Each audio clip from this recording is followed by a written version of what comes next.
Hi and welcome to day 34 of my 112-day long winter Grindset program.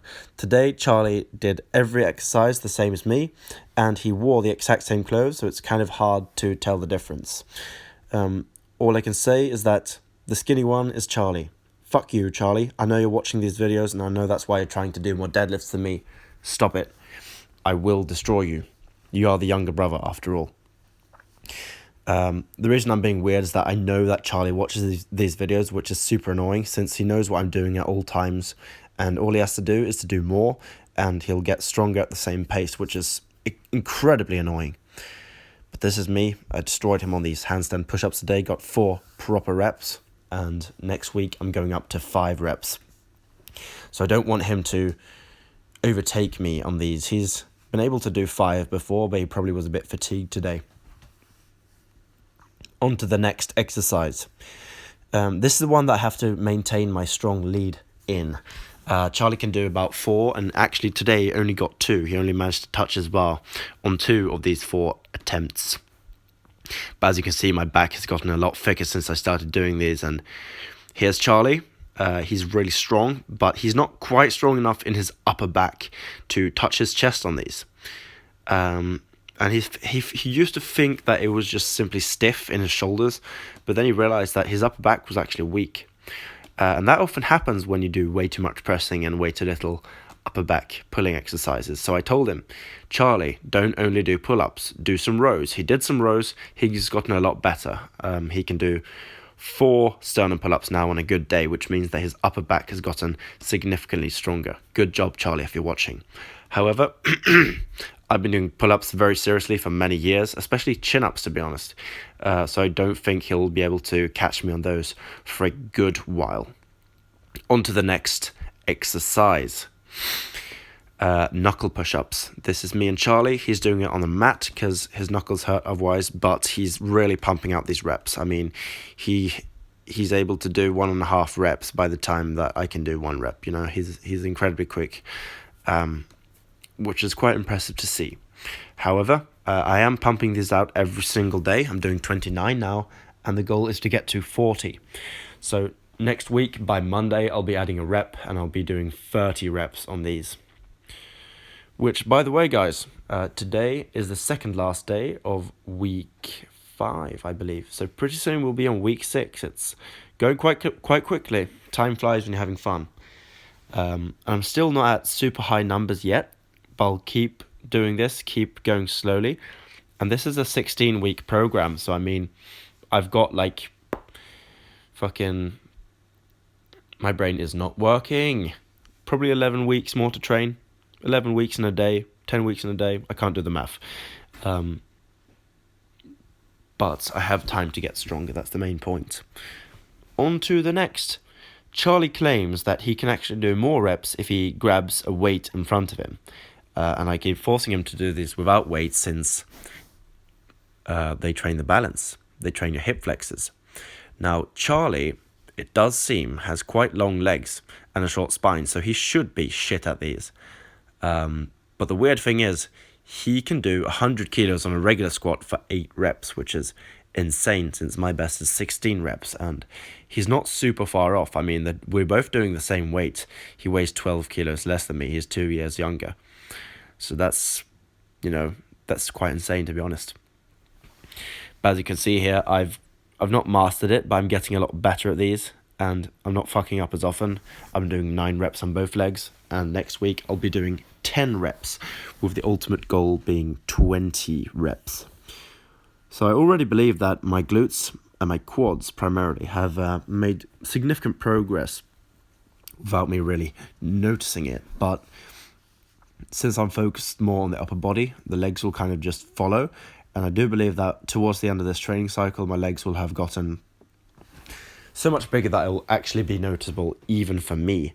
I don't really like flex and check out my legs super often. I mean, I know where my upper body's at. That's kind of, the optics of what I care about.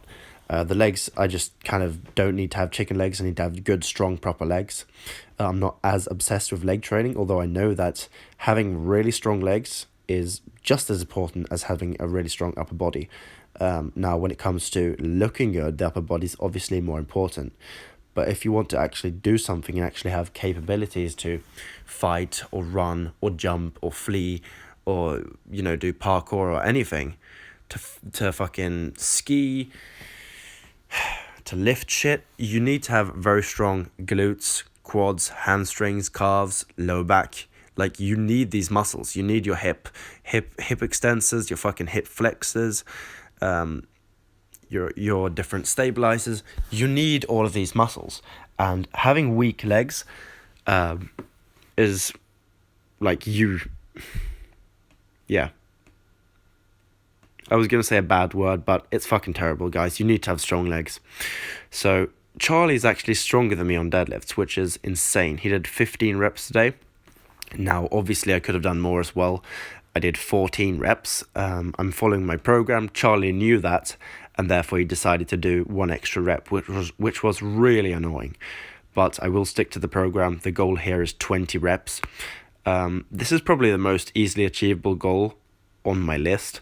Although doing these every day, it's kind of a shitty, annoying, painful exercise to do on a daily basis. However, this really isn't super hard as an end goal to reach 20 reps. It's rather the fact that doing these every day is really a grind. It's kind of a how should I put it? It's like running for cardio versus cycling for cardio. Like, a lot of people just think running is just harder. Now, in my case, I'm used to running. I think cycling's harder, but even though you're putting in the same amount of work, you're burning the same calories, it hurts just as much. Sometimes you're just used to it hurting in a particular way rather than another. Now, when it comes to deadlifts, though, I do believe that it's just such a fucking difficult exercise, to be honest.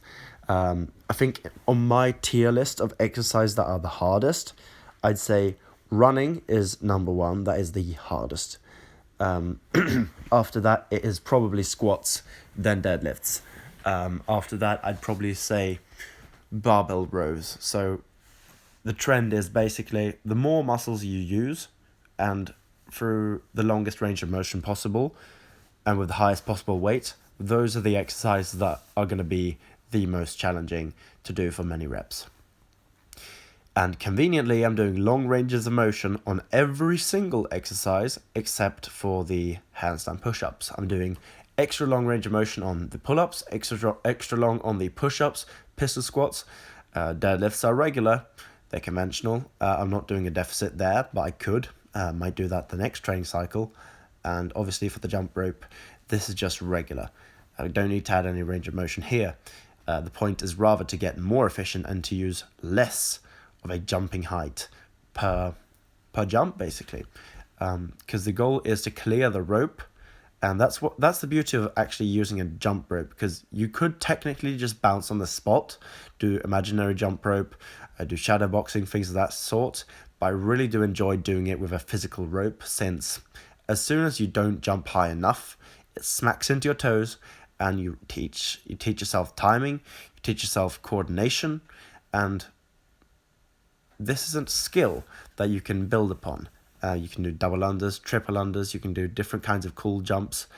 Jump rope is a very versatile tool for cardio.